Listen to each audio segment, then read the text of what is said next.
Hello world, I'm Chris Pirillo, and you're watching another live edition of the LockerGnome Daily Report, or TLDR for short, your daily dose of geek news, product views, and answers that you can use. Like an answer to the question, why are these broadcasts, these live videos that I'm doing every weekday, like this one, why are they a half hour long? Because if they were shorter, I wouldn't have time to talk deeply about the topics that I find interesting on a daily basis. Some people like that, other people not so much. I can't make everybody happy. But I'm hoping to make you happy today, and I'm happy with 916 super nomies as of right now. Every month, unfortunately, some people can't see their pledges through, and so they're no longer really super nomies, but they're still nomies, my nomies. You. And according to one person, the only reason that my channels on YouTube get support is out of pity. So, if you're watching me because you pity me, you're probably watching me for the wrong reason. Yeah, just wanted to let you know that. It is a fine day outside. It's raining, and the leaves are turning colors on the trees in Seattle. I love autumn. Favorite time of year. Not very geeky, I realize. What is geeky, however, is the fact that I have Series 12 of the Lego minifigures. I'm going to hold my hand up so that this guy comes in focus. I have had these sitting on my desk or somewhere thereabouts for the past 3, 4, 5 days and have not had a chance, number one, to just show you, and number two, to open all of them. Look at this guy. I don't know if you knew this. There's a Lego minifigure of a guy who's playing video games. I don't know if I'd go as far as to call him a gamer. So I'm going to open up this one right here. Well, it is already open. I just buy the full sets as I can. We've been doing things with eBay, but that's usually where I buy things like collectible sets, and eBay has worked out well enough, at least to this point in time. Here we go. It's a man in a pig costume holding on to an apple, because pigs like apples. Oh. I'm not calling an Apple fan a pig. That's not what I'm saying. Or am I? No, I'm not. Because the big news today is not about Apple. That's tomorrow. Live stream is going to happen tomorrow on this channel, a live discussion of what Apple is announcing. It's going to be a shorter stream for me. I don't know how long they're going to be doing their presentation. Apple is set to announce a few new things, including I'm expecting a rollout of iOS 8.1 with support for Apple Pay, as well as potentially new hardware, and I don't know if you knew this, OS 10 Yosemite, the new version of Yosemite. Or the new version of OS 10, codenamed Yosemite. That's tomorrow.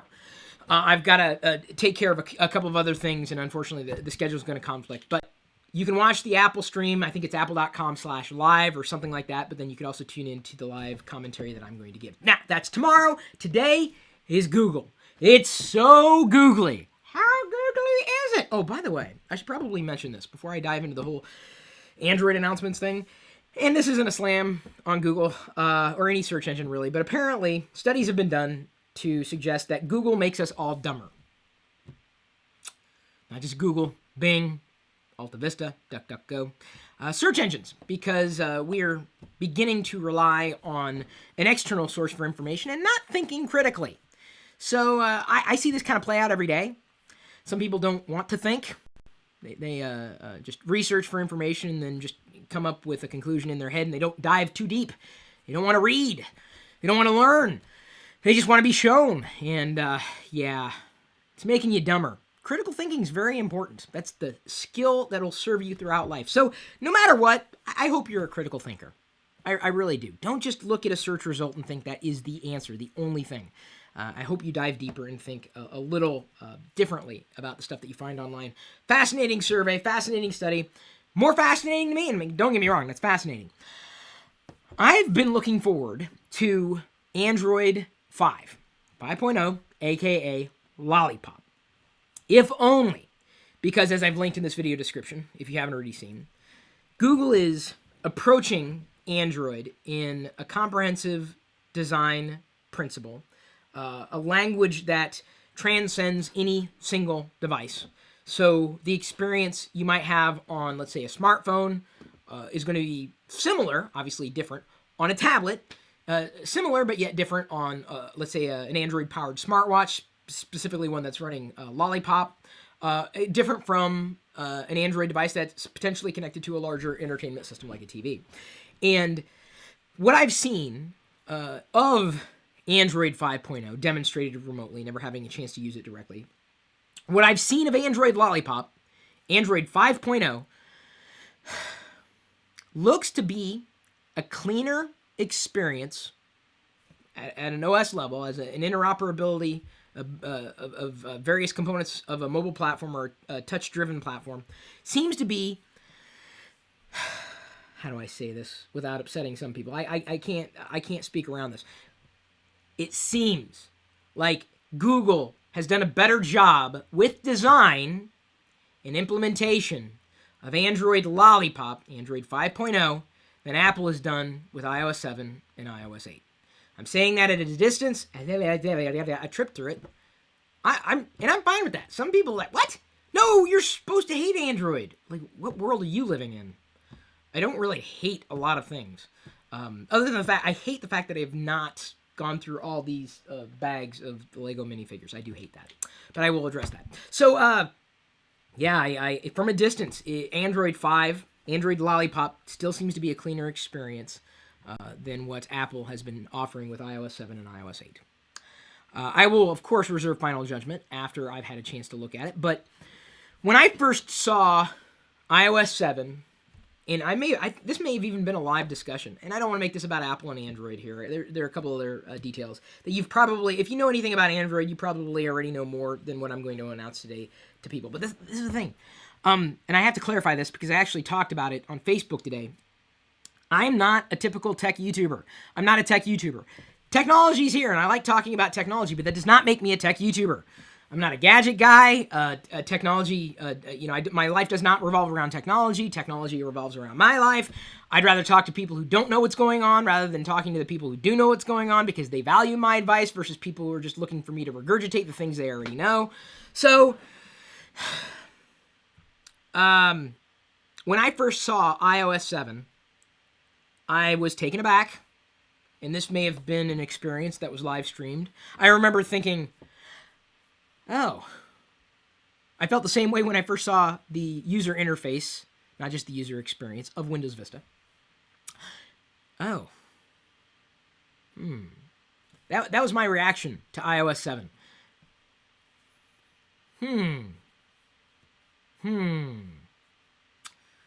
Yeah. What I saw at Google I/O with Android Lollipop, with Android 5.0, wow, looks clean, looks efficient, looks nice. I like it from a distance. So my initial reactions are not the only reactions, but the visceral reactions that I have, they're very telling to me. If I am going to like something, if I'm not going to like something. I generally might know right up front. So I'm very much looking forward to getting the Android Lollipop update as Google pushes it out, likely within the month, to my Nexus 10, my Nexus 7, and so forth. I do not have any immediate plans to get a Nexus 6, which is going to be the Nexus smartphone, a phablet, really. It looks fantastic. It does. It really does look nice. Oh, and they're going to be pushing Lollipop out to the Nexus 4 and 5, just FYI. So, I am likely going to be getting the Nexus 9? It's going to be a tablet running Android Lollipop. I wanted to say Android L, but that's not it. But it's got a 4:3 aspect ratio, much like the iPad, not a 16:9 aspect ratio, which is, to me, fascinating. So it would almost replace the Nexus 10, and honestly, I wasn't all that impressed with the Nexus 10. I mean, it worked. It was the Nexus 10, but I just found so many performance issues and jitteriness in the Nexus 10. Maybe some of that will be mitigated with the new version of the operating system on older hardware. We will see. So I'm very much looking forward to that.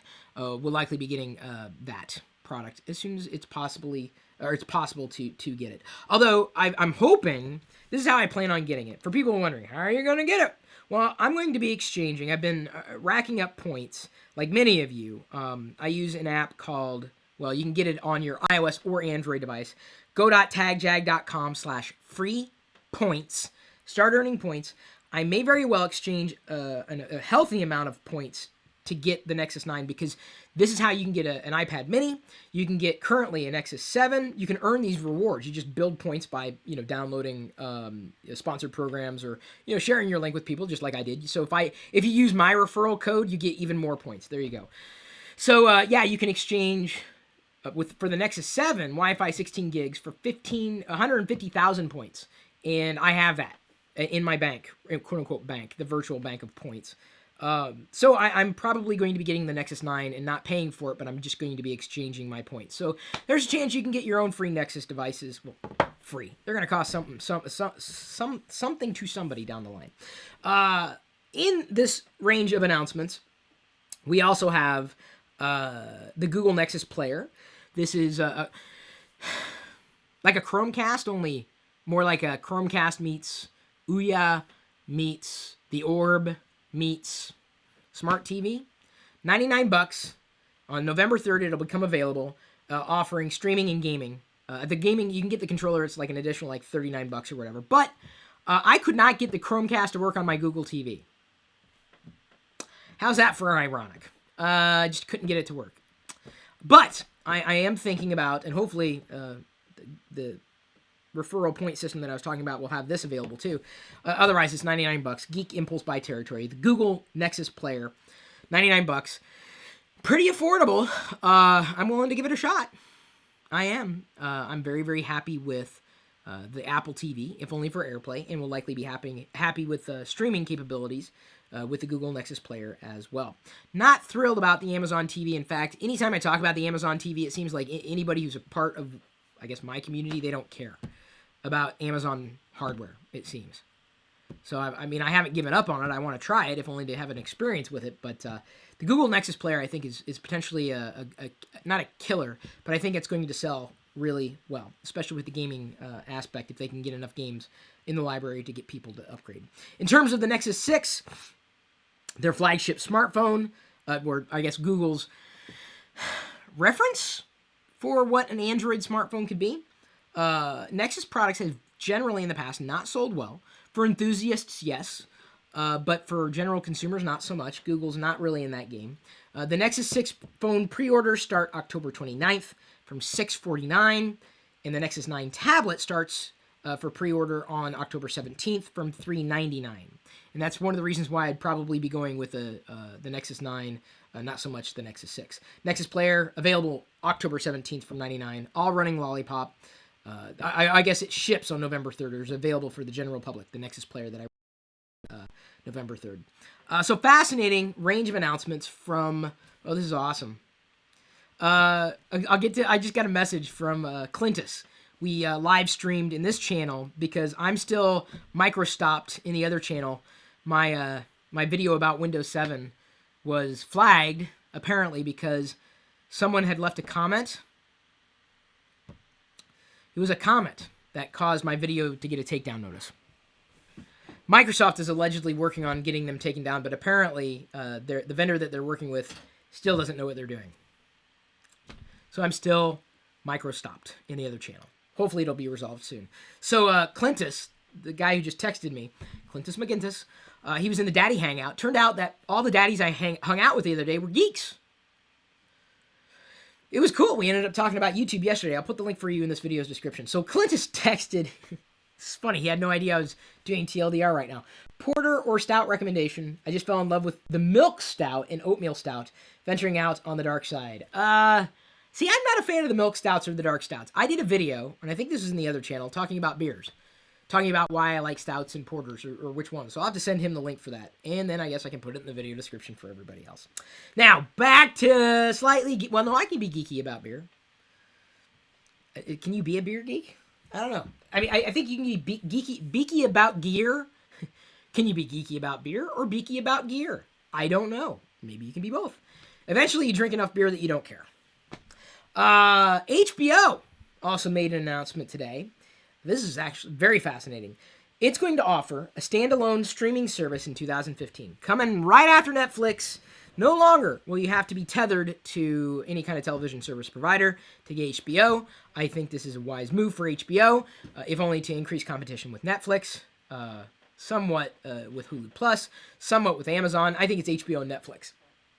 And HBO's got enough flagship shows, and I mean, they know their game, or Game of Thrones. I think it's going to be interesting to see how this plays out, and I'm happy about that. More options, more competition in the marketplace, potentially driving prices down, and putting a lot of really good content out there, unlike the things that I do.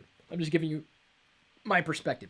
Netflix should be worried. HPO? It's not even it's not even a thing, is it?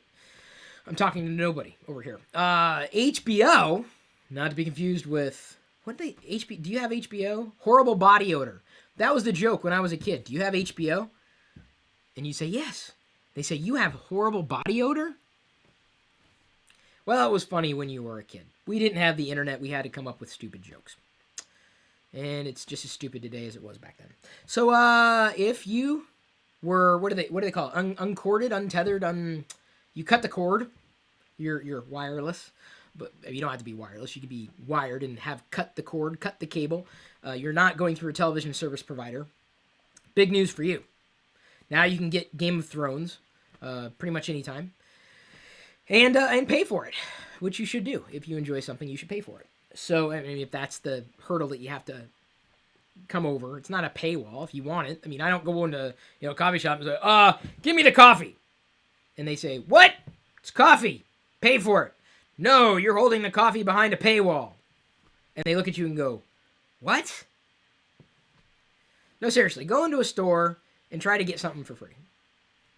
And then get mad because they put the products behind a paywall. Just see how far you get.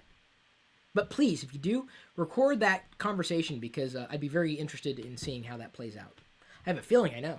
So HBO, to me, absolutely worth paying for. And the only thing I watch on HBO at this point, Game of Thrones. I know they've got a lot of good shows and some movies I've never really seen. But Game of Thrones, totally worth it. I love Game of Thrones. Love it. Not gonna marry it. That was another stupid joke that we shared when we were kids. Do you love it? Yeah. Why don't you marry it? 'Cause it's a show. Do you love Android? Yeah. Why don't you marry it? Because it's a platform. Do you love Apple? Yes. Then why don't you marry it? Because it's a company.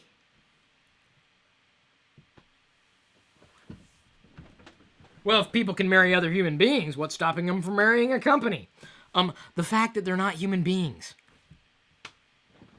Okay, let me go ahead and turn around, grab another one of my minifigures. Actually, I'm going to grab this one, and what other one would be interesting to open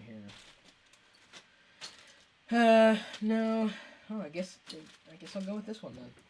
So be it. I thought there would be another interesting one, but I like interesting minifigures. I'm happy with them because I collect them. Got a rocker. He rocks. Yeah, that's right, man. Jamming out. Woo. Oh, sorry. Did not mean to make your name blurry there, Chris Miller. Your name should be crisp. It deserves to be crisp, but not too crisp because then it's confused with me. Crispy. Crispy. By the way, tomorrow may be my first venture into TLDR, as I've done every weekday, but specifically an Apple edition of TLDR, as if you didn't get enough Apple stuff from me on a daily basis. I'm going to make it official, and we're going to create an Apple show every weekday in this channel. Or not every weekday, sorry, that's a lot. Every week. That may be Thursday. So I'll try to save all my Apple stuff for that day. Okay, I can't really put the wizard guy together fully because he's got a lot of accessories. So I'm just going to keep him there. But put him there so he annoys me so that I want to put him together. I like that. Next on my list, Google Play. This fantastic little platform that you can get all your Android wants, needs, and desires through. Maybe not all, most. Google Play downloads now exceed Apple's App Store. 60%. Pretty big margin. iOS apps still make more money.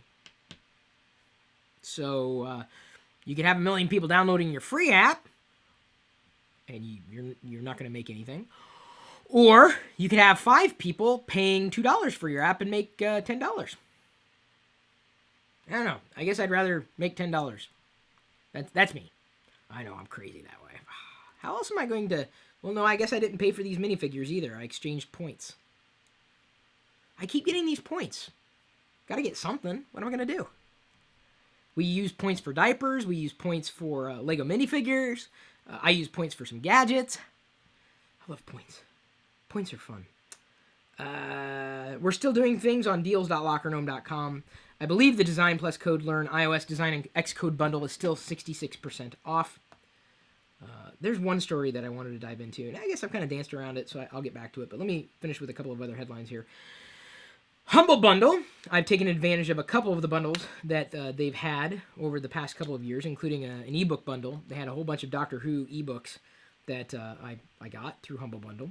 But now Humble Bundle has teamed up with Mozilla to make full PC games playable in your web browser.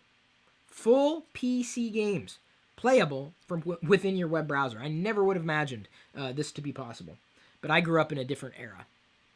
It's amazing. Humble Bundle working hand in hand, or foot in foot, or something in something with the Mozilla team. Two brands that I'd imagine you can trust. Or at least I hope. Because if you can't trust Humble Bundle, I ask you, who can you trust? Who's out there that you can trust if you can't trust these people? Hopefully you can trust me. Trust me to kick in the screensaver, because you already know your name could be there. That presentation, by the way, should be updated over the next couple of days. Next on my list, Google.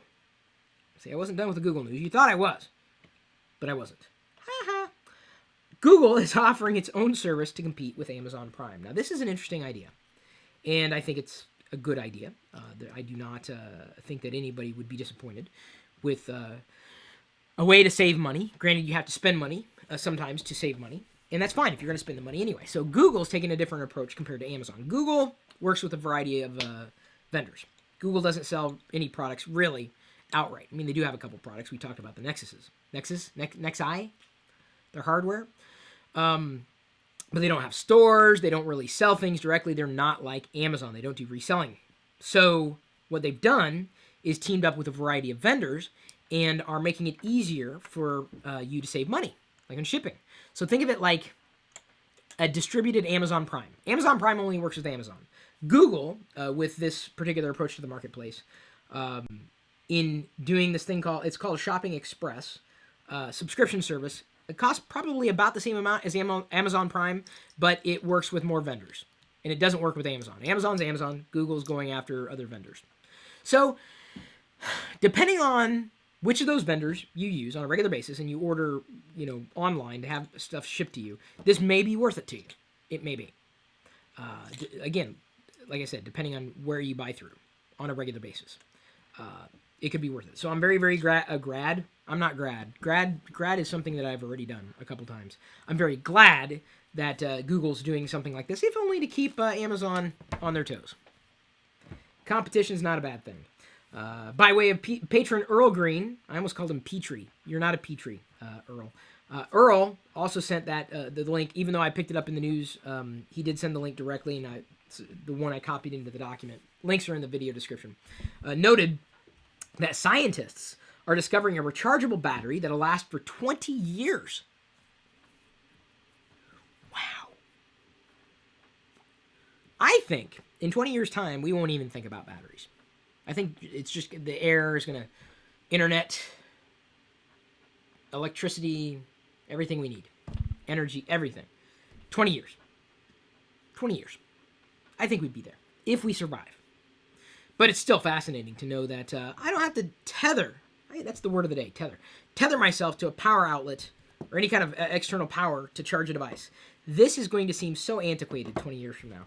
Oh, now this, on the other hand, the wizard that I kind of put together, this is not going to be antiquated. This is still going to be awesome. This is probably going to be worth more than this 20 years from now. Some people don't want to hear that. I do. I don't mind. Because I like this.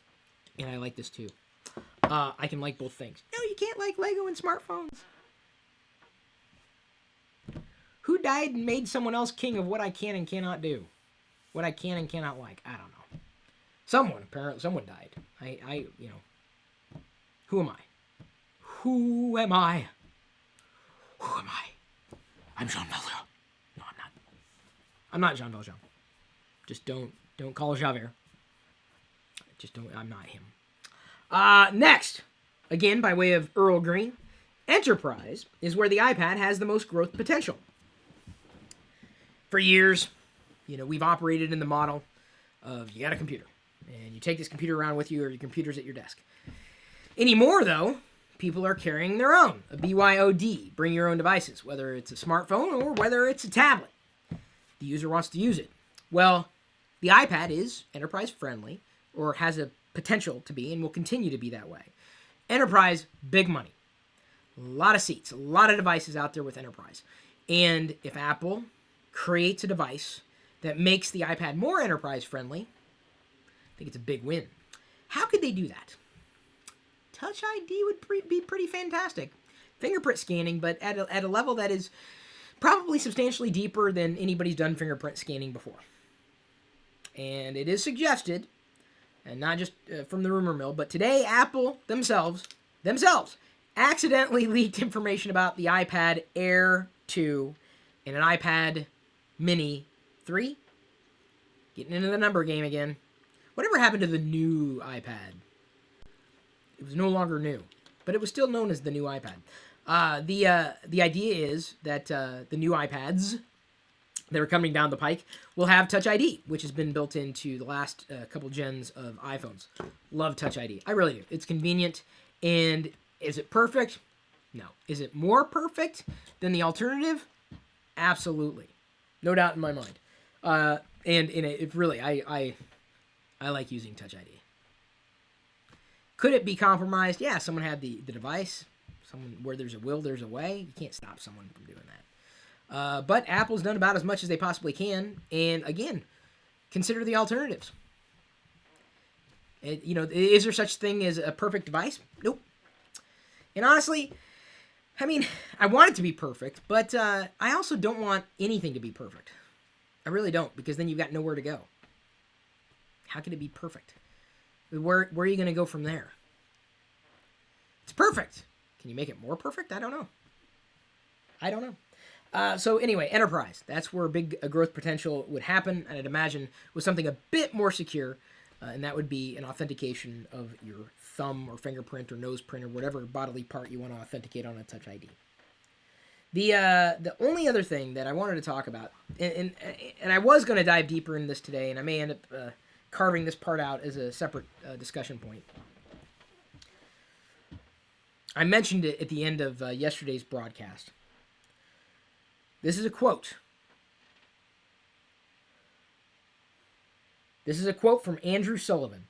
I think the only future for journalism is reader revenue. Without it, you are in danger of becoming a public relations or advertising company disguised as journalism. And that's true. It is true. Media is kind of messed up. And whereas I'm very grateful that I've got a career that allows me to communicate directly with you, find support directly by way of patrons, super nomies. I really appreciate that. I do have advertising. I do work with sponsors. In recent weeks, Citrix, Little Bits, we're doing Nature Box engagements. I know, food. Boy, I talked about beer, and I'll talk about food, too. So I got to throw this out there. You get a free Nature Box. Well, okay, not a full-on free Nature Box. They'll send out a sampler pack. Free snacks, naturebox.com/Pirillo. And basically by saying that, NatureBox is saying, hey, thank you for spreading the word. Here's a bounty. I appreciate that. So you get food, NatureBox gets, some more attention, and then I'm able to continue to do what I do, which obviously you appreciate. Because if you're watching this video, certainly this deep into a live video, I assume you care at some point. But I mean, Andrew Sullivan and the way they do things. I'm not a journalist. I'm not. Can't be. This is not in my DNA. 30,000 people support them directly. Fantastic. I wish I had 30,000 people who supported me directly. I'm trying to find them. I'm having a difficult enough time cracking the nut of 1,000. Just as soon as I gain 5, I might lose 3. People just their interests wax and wane, and then I'm left kind of going, okay, well, I think they're out there. I think we'll eventually hit 1,000. I don't know. I'll keep doing bonuses and throwing out bonuses. In fact, one of the next bonuses I'm going to do Diana doesn't do gadget reviews, but I'm thinking, I've already kind of talked through my iPhone 6 review, and she hasn't done an iPhone 6 review. I think what we're going to do is potentially a live-to-tape iPhone 6 review, and that'll be exclusive to her patrons and mine. Then she's done it, and the people who value or value her perspective on going from an iPhone 5S to an iPhone 6, my former gold, now her gold, it'll be nice to offer that, because people want something. When people want something, it's very telling. If you have an opportunity to give it, then you can give it. But there comes a point when you want to do something and you can't do it because the economic model just doesn't exist. So you have to find the economic model. And I think it's fascinating to know that journalism's taking that same pursuit with reader revenue, not advertiser or sponsor revenue. I'm in the middle. I'd rather find direct viewer or supporter revenue. I'd rather give you what you want, and do my best with that. And then combine that with sponsorship models. Combine that with getting hired out and doing consulting kind of things, and I've done that. But I would love, at some point, I really would appreciate just getting rid of advertising.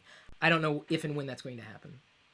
I don't know. I don't know if I have enough supporters. I don't know if I'm doing well enough for the people who look to me for advice, and me being able to give it to them in a way that they can take it.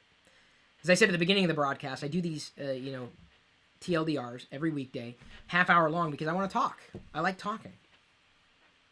I'm not going to apologize for that. You're very rare. If you see a condensed video from me, it could happen. Someone could take the time to do it, but the time that it takes to do, sometimes you're not able to get out of it what you put into it. Give 110%, but you only get 25% out. It's not a very sustainable model. Something to consider with entrepreneurs. So now that you've watched to the end of the video, I'm about done. I'm about wrapped up. Thank you. I love you. I appreciate you, and I believe in you. You should know that. Thanks for liking, subscribing, sharing. I am in the process of retooling how I approach the type of content that I do. The classic vlog channel is still going to be Chris Pirillo, but and we're still going to put vlogs in there, but I'm thinking about creating a new vlog channel altogether when we hit vlog number 1,000. And then that classic YouTube channel will be just for advice, like maybe once a week. Advice video. Once a week in that channel. The classic channel. Advice. Chris Pirillo on everything. In my Chris Pirillo's universe. And then this channel, of course, stays Geek Lifestyle. Still doing all this stuff, largely thanks to the patrons. But another thing, actually, with the advice that I'd be giving on that channel, one would be just general advice. Anything goes. And then I want to do, once a week, an entrepreneur tip. My ideas. I've got 100 tips written down that I can speak to once a week. At least 100. So I'll have at least 100 videos. It'll take a couple years to get out there because 52 weeks are in a year. But it'll build the series. So you'll have, someone might hit entrepreneurial tip number 27. And they're, oh, that was really good. Oh, he's got 27 others. Boom. Bam. So I'm going to be doing entrepreneurial tips, I think. I like talking about that stuff because I've lived it. It's been my life. Ooh. Sorry, I just noticed that the wizard cape has got sparklies on the other side. Diana's going to love that. Not that she likes Lego. She doesn't like Lego. So, there's some insight, some babbling, and hopefully you appreciated it. I'm not a tech YouTuber. I'm Chris Pirillo. And I'm fine with that. I'm okay with that. I'm more than okay with that. I'm happy with that. And hopefully you are too. I'm going to go ahead and wrap up and then record the live stream for the Q&A with you and me. I do 5 of these every week. Answering the question of what I would do if I ran the iTunes Zoo. If I ran iTunes, if I had an ability to control iTunes, I'm going to tell you what I'm going to do in a separate video right now. But at this point, I'm going to leave you to your own devices.